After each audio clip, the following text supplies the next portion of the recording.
लकड़हारा ने कहा कि हाँ, 3 लोग थे, लेकिन भैया वो तो जैसे आप ही जैसे थे, अगवा वाले जो थे, तो दोनों लोग एक ही जैसे दिखते भी थे। लेकिन नहीं, उसमें एक अंतर ये था कि 3 लोगों में एक पीछे और बीच में एक महिला थी।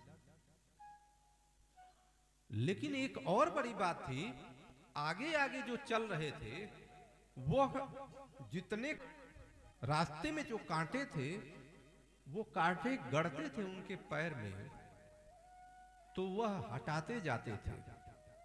कारण ये हुआ, ये कारण क्यों हटाते जाते थे? विद्वानों ने इस बात को कहा कि चूंकि राम जी के कारण सीता जी और लक्ष्मण जी बन गए हैं, अगर मान लीजिए कि राम जी के पीछे चलने वाले के पैर में भी कांटा ही धंसेगा तो कौन चलेगा उनके पीछे?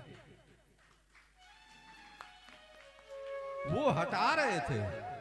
राम जी के पीछे जो चलेगा उसका कांटा राम जी खुद हटा देंगे।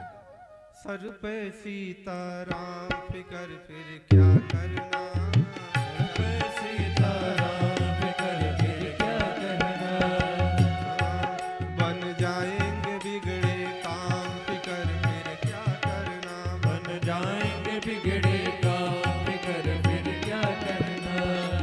मतलब श्री राम जी के पीछे जो भी चलेगा उसके रास्ते का कांटा स्वयं श्री राम जी हटा देंगे। भरत जी और द्रवित हो गए। लेकिन एक बात थी भैया, तब तक एक सामने हिरण का झुंड आ गया, हिरण का झुंड। और चूंकि हिरण के शिकार के लिए अक्सर जाते थे लोग, राजा सतर्क रहते थे। जो हिरण का झुंड आया, हिरण की तरफ उन्होंने तीर धनुष अपना तैनात कर दिया कि कहीं हमला न कर दे।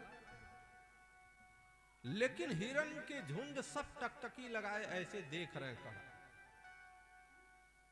किसी ने पूछा कि हिरण के झुंड पर टकटकी लगाए देख रहे? भैया हिरण तुम लोग तीर धनुष देखे और डरे नहीं? कह रहे हैं कि ये जो तीर चलाने वाला है, हमारी निगाह काल पर नहीं थी, हमारी निगाह राम पर थी, और जो राम को देखेगा वो किससे डरेगा? और राम ही बचाने वाले हैं, और जिसके हाथ में जो बचाने वाला है वही मारने के लिए तैयार हो जाए तो फिर बचाएगा कौन? इसलिए हमको डरने की आवश्यकता वैसे भी नहीं है कि अगर राम जी मारने वाले हैं वही और वही बचाने वाले हैं तो फिर बचाएगा कौन? इसीलिए हम नहीं डरे। तो वहां मैं सुना कि लोग राम राम, हिरण के भी अंदर से आवाज राम राम आई और चल दिए उधर की तरफ, लकड़हारा की बात मान करके। कितनी बड़ी बात है। काल पर जिसकी निगाह होगी, जिसकी निगाह हमेशा रहेगी कि बताओ हमारी उम्र हो गई 96 साल, अब जाइए हम चल जाएंगे, तो वो हमेशा डराइले रहेगी। आज जिसकी निगाह राम पर होगी वो 96 साल नहीं, कितनों साल उम्र हो जाए मस्त रहेगा, एकदम फिट रहेगा। इसीलिए राम पर निगाह हमेशा जड़ा के रखिए, वहां से निगाह हटाइए नहीं।